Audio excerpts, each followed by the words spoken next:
আজকে শুধু বলবো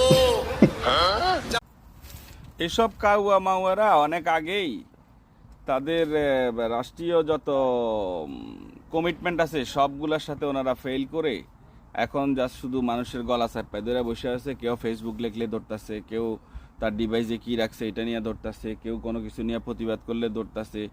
সব বিশ্ববিদ্যালয়ের শিক্ষক আর ছাত্রছাত্রীদেরকে নিয়ে ওনারা বানরের খাঁচায় ঢুকে ফেলতেছে। আপনারা যে বানর কতগুলা দিয়ে খাঁচাগুলারে তদারকি করতেছেন, এই বানরগুলা যে বিশ্ববিদ্যালয়ের টিচারগুলারে ভিতরে ঢুকাই আটকায় রাখতেছে, এই বিশ্ববিদ্যালয়ের টিচাররা তো আপনারা ওই বানরের খাঁচা এরপরে বিশ্ববিদ্যালয় খুলে বসবে। এখন আপনাদেরকে পড়াবে, প্রত্যেকটা সাবজেক্টে আপনাদেরকে পড়াবে এখন।